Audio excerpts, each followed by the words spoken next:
The Case of the Bali Nine, a detailed account. In April 2005, a group of 9 Australians, later dubbed the Bali Nine, became embroiled in one of the most notorious drug trafficking cases in Australian history.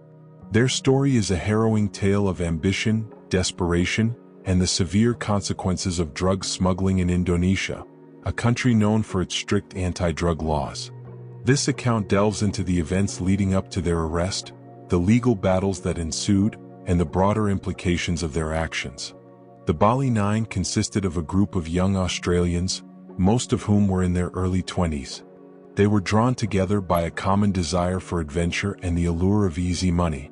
The group included Myuran Sukumaran, a 29-year-old who was seen as the ringleader; Andrew Chan, a 21-year-old who was Sukumaran's close friend and second in command; Scott Rush, a 19-year-old who was the youngest member of the group; Matthew Norman, a 19-year-old who had aspirations of becoming a musician; Renee Lawrence, a 28-year-old who had a troubled past and was looking for a way out; Tan Duc Taningwin, a 25-year-old who was seeking a better life; Michael Zugaj, a 19-year-old who was influenced by his peers; Kylie Kotevsky, a 25-year-old who was drawn into the scheme; C.E. Chin, a 20-year-old who was also part of the group. The group was approached by a drug syndicate that offered them a lucrative deal: smuggle heroin from Bali to Australia, where the drug trade was highly profitable. The promise of easy money and a chance to escape their mundane lives proved irresistible. The plan was simple yet dangerous. The group was to carry heroin concealed in their luggage, with the intention of boarding a flight from Bali to Sydney. They were instructed to transport over 8 kilograms of heroin, a significant amount that would yield substantial profits for the syndicate. In the days leading up to their departure, the group prepared for the trip, purchasing tickets and packing their bags. They were filled with excitement and anticipation, unaware of the perilous path they were about to embark on. The arrest.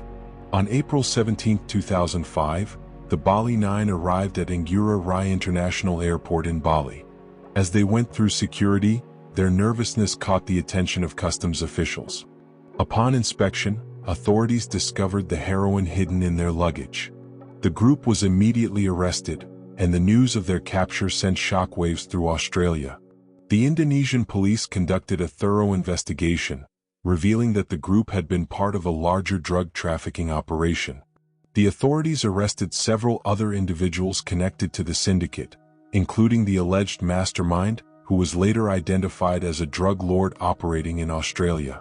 The legal proceedings. The Bali Nine faced serious charges, including drug trafficking, which carried severe penalties under Indonesian law. The legal proceedings were highly publicized, drawing significant media attention both in Australia and internationally.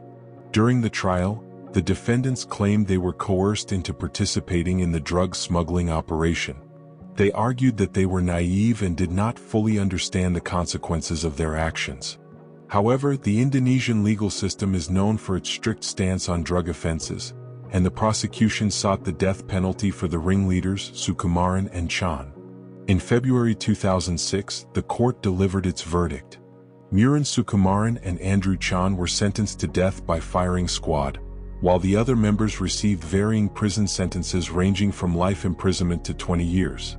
The harsh sentences sparked outrage and debate in Australia, with many calling for clemency and questioning the fairness of the Indonesian legal system. The Bali Nine case had far-reaching implications. It ignited a national conversation in Australia about drug laws, the responsibilities of young people, and the dangers of drug trafficking. Many Australians were divided on the issue, with some advocating for harsher penalties for drug offences, while others called for reform and a more compassionate approach to drug addiction. In the years that followed, the Bali Nine became symbols of the consequences of drug trafficking. Myuran Sukumaran and Andrew Chan, in particular, underwent significant transformations during their time in prison. They became involved in art and education programs, seeking redemption and a chance to contribute positively to society. Despite international appeals for clemency, the Indonesian government remained steadfast in its stance on drug offenses. On April 29, 2015, After nearly a decade of legal battles and public outcry, Sukumaran and Chan were executed by firing squad, a decision that drew widespread condemnation from human rights organizations and sparked protests across Australia.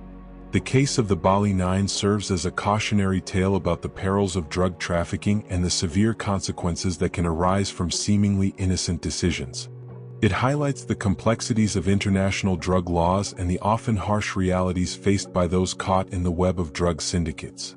The story of the Bali Nine remains etched in the collective memory of both Australia and Indonesia, a poignant reminder of the high stakes involved in the global drug trade.